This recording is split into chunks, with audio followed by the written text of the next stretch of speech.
So I grew up loving my Land Rovers. Any generation, all the one classic series, Discoveries, Range Rovers. But what I loved more about them was not only the story behind the company and the people behind them, but the liberty it gave you to go all over the place. I grew up in France, traveled around Europe and the world, and I always loved taking those Land Rovers. So my very first 4x4 was a Land Rover Discovery. It was an old one back then and it needed a lot of work, but I finally was able to buy one. And the Discovery was one of my favorite cars used in the Camel Trophy. So the Camel Trophy, if you don't know, was for the best part of 2 decades the most exciting and challenging competition sponsored, supported by Land Rover and some say also a cigarette company, which I'm pretty sure we cannot mention here. Those cars were all painted Sunglow yellow, which is an orange color, which works very well in pictures, especially back then with color slides, and it worked very well in magazines and on film. And those guys, every year, they will have a different, really exotic destination where they would take those cars and the people behind them. Typically, they would have 2 competitors and 1 journalist in the back of the vehicle, either Defenders, Discoveries, or Range Rovers, and they would need to cross the whole country. Not obviously through roads, but tracks and non-existing tracks. They had to build bridges out of tree trunks, go over rivers, they had to build their raft. So it was a very challenging and exciting story. And every year you would read and watch TV. There was one show covering it all. We all grew up watching those, so that's why we all wanted Land Rovers back then. That was the cool brand. Of course, those events don't really exist anymore, and there were different phases for those events.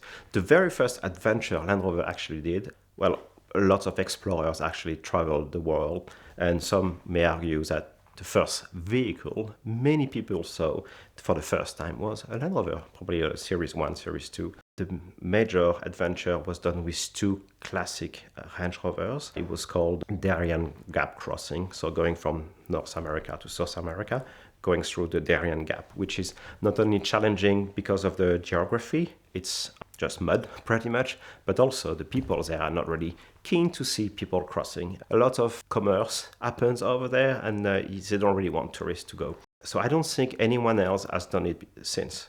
So they managed to cross from North America to South America, and it was quite an ordeal. So those vehicles they still exist, still outfitted with all the equipment they had back then, and they are both in the UK. One is in the Dunsfold Museum, which I really encourage you guys to visit if you're ever in the UK. That brings us to the Camel Trophy, those yellow-orange vehicles, and then Land Rover had to stop. In particular because of the sponsorship and the company they were dealing with to run those events, and the way things were going in the 90s, where it was not really okay to promote tobacco products. So Land Rover moved away from this event, and a year later came out with a new event called the G4 Challenge. The G4 Challenge was 4 countries, 4 weeks, and 4 different vehicles. Another set of challenging adventures, but not so much focused on the driving and the off-roading, but more with then newer sports, mountain biking, rafting, kayaking, stuff like that. The die-hard fans were not really impressed with the way the event evolved, but it brought a completely new audience to the brand, a much younger audience too. And obviously you're promoting actions, well, sports instead of, smoking, so that's always a bonus. That last 2 editions of the G4 Challenge happened. A third one was supposed to happen, but it was cancelled. So 2003 and 2006 were the 2 G4 Challenge. I was lucky enough to purchase one of those vehicles, a Range Rover L322 from the first event.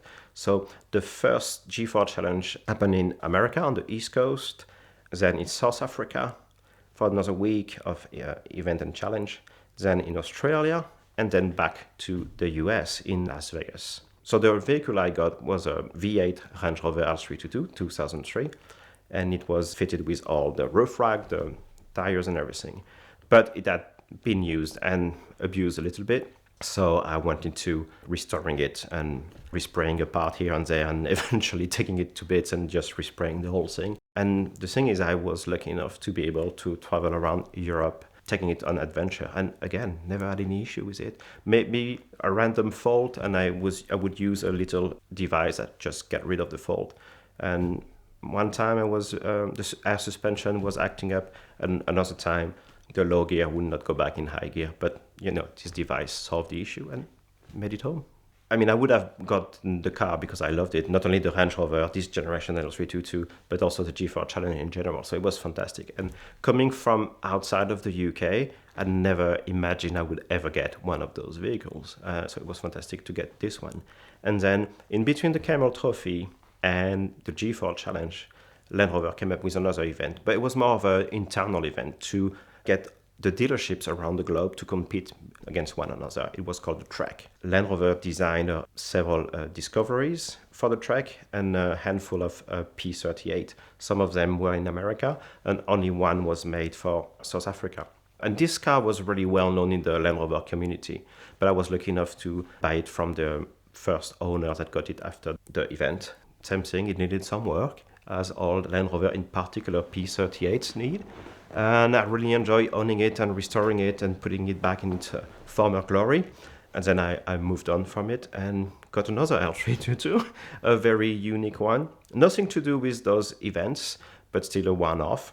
Later on, after the G4 Challenge, unfortunately, they were not really successful because we are the very early beginning of social media and the TV not really supporting this type of event. So apparently Land Rover was not really impressed with the coverage they got from those events. So they decided to move on and try new things. Speaking of social media, they invited a handful of content creators. We are at the very beginning of YouTubers.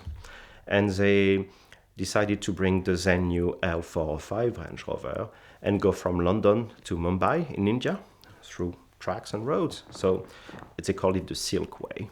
So they only did a couple of those vehicles. They were diesel hybrid L405 and a handful of Discovery following them for support, and also to bring engineers to figure out how the hybrid drivetrain would cope with such an adventure.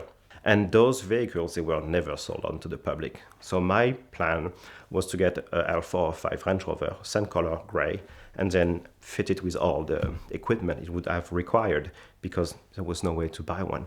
Luckily, the parts they bought or they installed on the vehicle were from their own catalog of accessories. So it was relatively easy to get some, and some of the others, they were one-offs. There was no way to get the skid plate, the winch and everything. So there was not really a way to reproduce the car to what it was. So actually drove the car for a couple of years and then moved it on.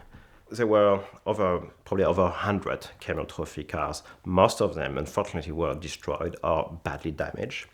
And same thing for the G4 Challenge vehicles.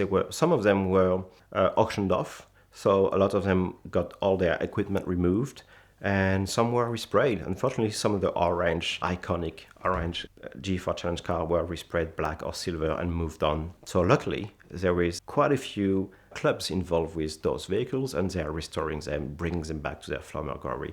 So I've been to many shows around the UK in particular, where we all gather and, rivet, count everything, figure which sticker is placed at the right place, and, you meet new people. Some people were involved with running the show, some were competitors, some were photographers at the event. So you meet a lot of very interesting characters at these events. And even though some of those cars I do not own anymore, I kept in touch with all those guys because new vehicles every so often will pop. Some vehicles will, be discovered and restored. It is particularly the case with Defenders because, again, they were resprayed and moved on. So people spend way more money restoring those cars than they were worth when they were sold used back in the day. So some sell for over $100,000 if they are either restored or in their original condition. I do know of a Range Rover Classic, well, the only one we've got in the UK, owner has declined offers that are over 100,000 sterling. Most of, especially classic Range Rovers, people were just chopping them off, making boat tails or shorter version of those cars because they just wanted to have fun and abuse them. And now it's the total opposite way. Like specialists who restore classic Range Rover, they will take anything they can get their hands on, even highly modified or chopped off Range Rover, to restore them, because the market is quite significant for classic Range Rover, not only in Europe but also in America. Same thing with Defenders. There's a cult following for those cars. Yeah. And I know you don't really see them for sale, as they don't really reach eBay, because most of the time you already have one or two customers when you decide to move on with your car. Today's video is brought to you by Somo. Sotheby's Motorsport is one of the fastest growing online auction marketplaces for collector cars and exotic cars. I've sold several of my personal cars on Somo and had great experiences every time. I sold my GTC4 Lusso, a 1976 Rolls-Royce, and a 6-wheeled Range Rover, and all of the transactions went really smoothly.